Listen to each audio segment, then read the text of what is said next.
are pulling the engine on the shop truck. Now I've already got the heads and intake off of it, exhaust manifolds out of it. Just trying to get to a point where it's out and I can check the rest of the bearings. And having been over the engine and seen how dry and nasty all the seals were that were on it, I decided that the rear main seal was probably that bad too. So throw a chain on it after pushing it in with the tractor, put some tension on it, and start trying to get the bolts out. But admittedly, at this point, there's not a whole lot holding this thing in. There are a couple bell housing bolts back in there, which we're going to get to. And there are some mount bolts, which I should have just pulled the main stud at the bottom. That's what I ended up doing on each motor mount, but nope. I tried to take the hard way and remove the mount from the block.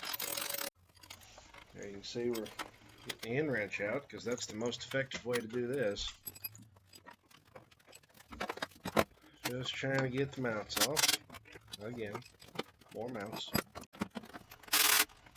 Got a 3/8 cordless impact in there. And just trying to get her loose, man.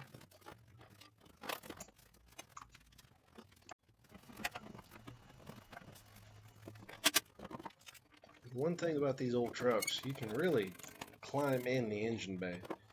In fact, if the hoist wasn't in the way, I can actually stand in front of the engine and work on it, which is handy when you're doing kind of an in-frame rebuild. But since we decided to pull this one, it really doesn't mean that much.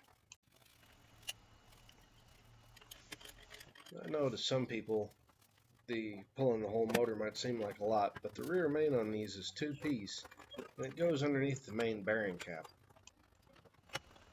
Here, if you look real close, you can almost see my hand moving as I get the bell housing bolts out.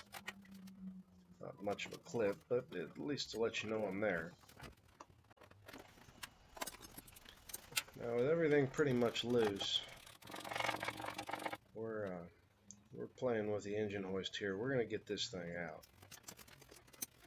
It's separated and it's coming, whether it likes it or not. It's coming out. Happy that I didn't have any wires or lines attached to it. It's really easy to leave something plugged in and break the wire or the plug with the engine hoist. Important step, we're using a ratchet strap to hold the transmission up so nothing gets messed up on the rear mount or anything like that.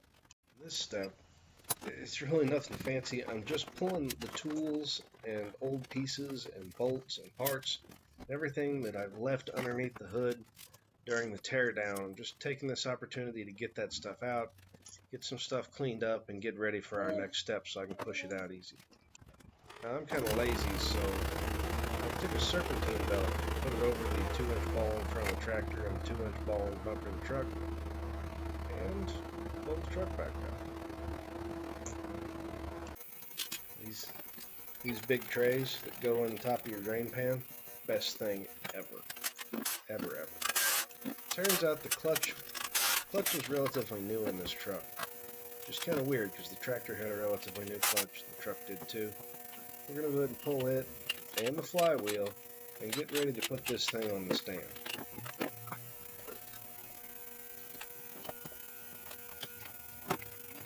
Now, the thing to remember about engine stands is do a good job bolting them up. That's fine. And it takes a minute to get the right bolts, because like here, the bell housing bolts were shorter than what I needed for this. But go ahead and pull that center section out when you're going to get this ready.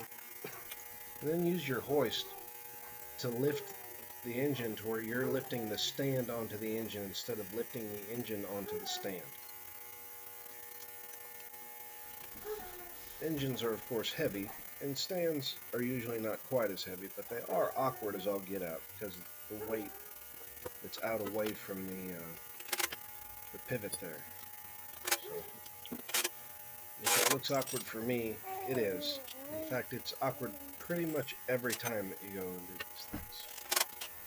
I remember very few times where putting a full V8 engine on an engine stand wasn't just a little bit awkward.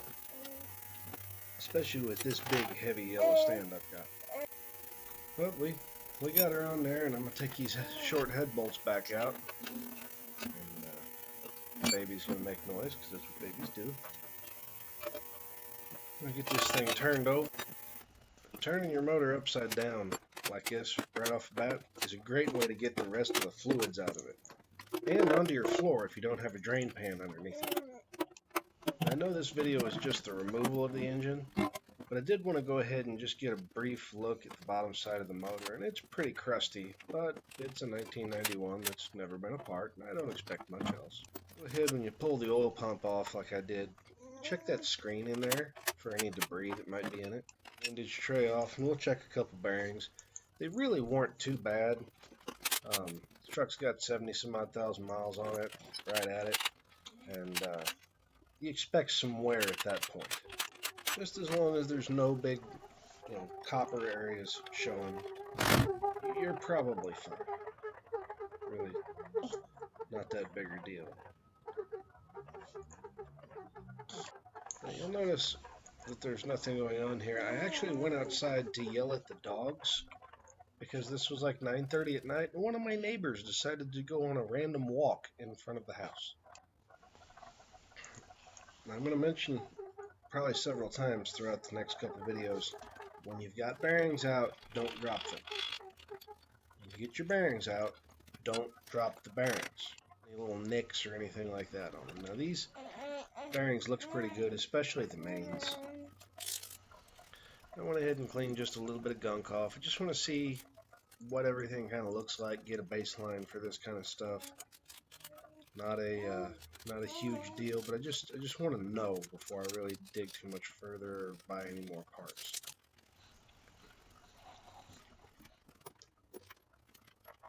So, the rods looked pretty good. Everything looked halfway decent. Really not upset by anything I found.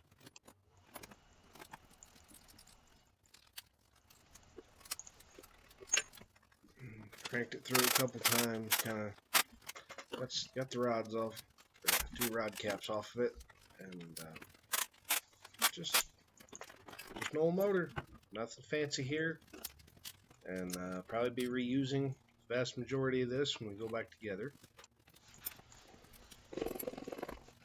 Just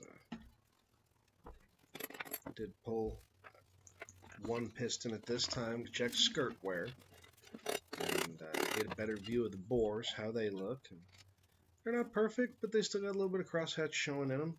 And again, for an old plow truck, this is actually pretty good, believe it or not. I do wish someone had changed the oil a little bit more often, but to be honest, it's an old plow truck, and that's just how they look. These old trucks, oftentimes people skimped on the maintenance, and in this one you can definitely tell that they have. There was a couple questionable spots on the rod bearings, but I'm not real worried about it. It runs pretty thick oil. It needs to be set up a little bit loose. I'd love to go back and set it up as a full race motor or something, but I don't really have time. It's spring and it's my busy season in the shop, and I need to get this thing back on the road. Alright, well, thanks for watching, and please subscribe to this channel, and don't be afraid to click on any of our affiliate links.